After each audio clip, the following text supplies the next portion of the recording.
homme de théâtre, réalisateur de cinéma, acteur au cinéma et au théâtre. Le public français aime beaucoup Pipo, je crois. Hein, il t'aime beaucoup. Hein. Et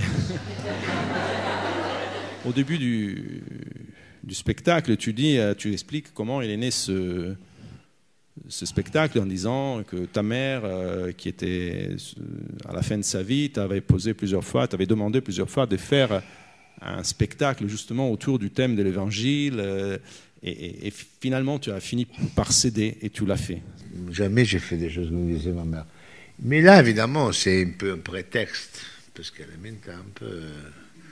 Je suis né dans cette histoire-là, et moi, je peux dire, moi, Manu, on est tellement plein de cette histoire-là qu'on peut faire.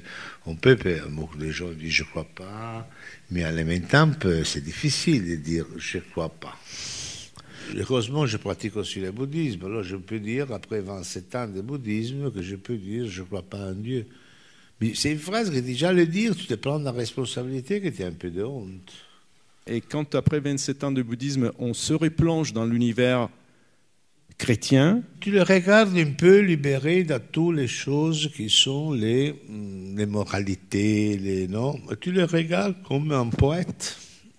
Et tout d'un coup, tu retrouves en poésie, tu trouves de la poésie, tu trouves des choses qui sont pleines de simplicité, mais de complicité, non? Et ce sont des grandes phrases qui te parlent de la mort, qui te parlent de l'essai qui va mourir, qui te parlent de... Non, et alors, tu retrouves en actualité, je dis la vérité, que tu retrouves, comme il dit, Marlowe, qu'il avait dit, le seul anarchiste qu'il a gagné, c'était Christ. Non? Tu voudrais une église, un Dieu des enfants, un Dieu qui soit de la joie, et en même temps un Dieu qui se range du côté des exclus, de ceux qui sont restés de côté. C'est ça la chose intéressante, qui te dit qu'il reste avec les faibles, qu'il vient d'une famille de gens qui ne sont pas cultivés. Quand tu dis on doit retrouver, ce sont des phrases très simples, mais combien de vérités il y a.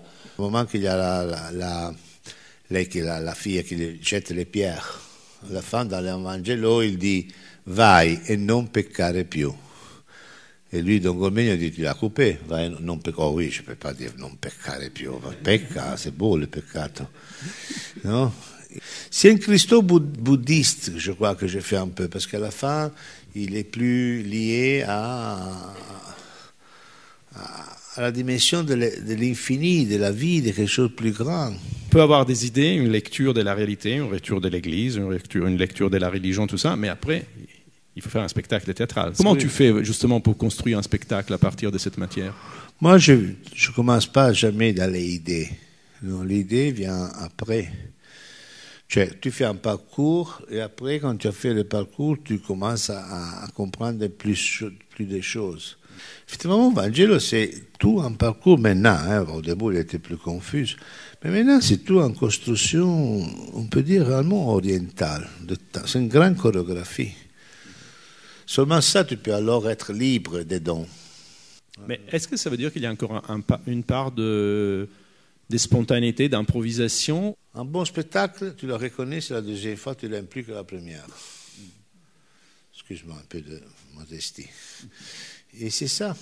Les gens qui l'ont déjà vu, qui revoient le déjà vu, non. Les gens qui viennent le revoir, disent, c'était beaucoup mieux, c'était plus fort encore. C'est les mêmes. Mais des petites choses ont changé. Toi, que tu l'as revu, peut-être moi et nous, que tu sens qu'on n'est plus à les derniers l'ont fait à Milan, tu arrives à Paris. La gens qui rit à Paris rit quand je dis je préfère le diable, maman, parce que le diable, il est plus féminin.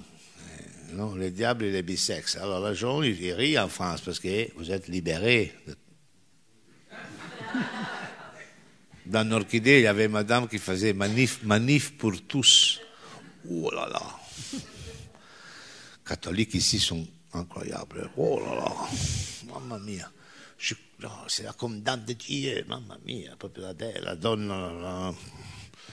Mais vous êtes plus libérés dans certains sens. Vous pourrez imaginer en Russie avec Poutine. Non? C'est pas qu'à Moscou, les gens ils se commencent à dire « Ha ha, le diable c'est bisexe ». Je voulais justement que tu nous dises encore quelque chose sur les acteurs, parce que s'il y a quelque chose de particulier dans ton théâtre, c'est tes acteurs. On a besoin de créer un peu en compagnie qui, dans ce moment, tu fais toi, mais en même temps, tu fais travailler. Il y a des gens comme Bobo, comme Nelson, comme Gianluca, qui tu leur dois donner des éléments, par exemple. Mais après, ils te font des choses précieuses. Donc, tu peux redonner des choses qui sont. Alors, tu dois adapter un peu. Non? Et après, tu commences à mettre à petit comme une chose, une autre chose, une petite chose. C'est long. En fait, nous, on fait les spectacles compagnons, on en fait une chaque 2 années ou 2 années et demie. On ne fait pas beaucoup. Non? On s'aperçoit là de l'impact que ça peut avoir, un spectacle comme ça, sur à la fois, je dirais, les spectateurs, mais ça c'est à peu près facile, mais sur la société. Tu mets des paroles de Christ et tu mets des réfugiés. Et tu te dois libérer de ton... Non, il y a quelqu'un maintenant plus, mais il y a quelqu'un qui... C'est bien que quelqu'un il s'élève. Moi, je suis heureux parce que je le suis aussi avec la pile, jusqu'à la fin. Je le suis. Et seulement dans l'ultimo momento de la vie, dans le dernier instant, que tu comprends qu'est-ce que tu as parcouru. Tu peux aussi sauver aussi à le dernier instant, comme le Principe Igor que je lis de Tolstoï, non? Et dans un instant, tout d'un coup, tu as une illumination et tu peux... Et c'est intéressant que tu vas dans le sens bouddhiste, que tout d'un coup, le dernier instant, tu as la gratitude pour toutes les choses de la vie. Mais c'est différent qu'est-ce qu'il dit dans la religion, qu'il arrive, l'ultime instant, arrive le prêtre, et il te dit, je te pardonne. Non, non, c'est pas ça. C'est qu'une personne, le dernier instant de sa vie, la dernière seconde, qu'est-ce que c'est une seconde en confronte à l'éternité, tout d'un coup, tu te rends compte que tu as la gratitude de tout. Tout d'un coup, tu changes quelque chose. C'est l'instant que tu surpasses le temps. Mais ça, c'est quelque chose qui, dans le bouddhisme, est fort. Dans la religion, il a pris tellement de choses qui s'est perdu complètement ce sens-là.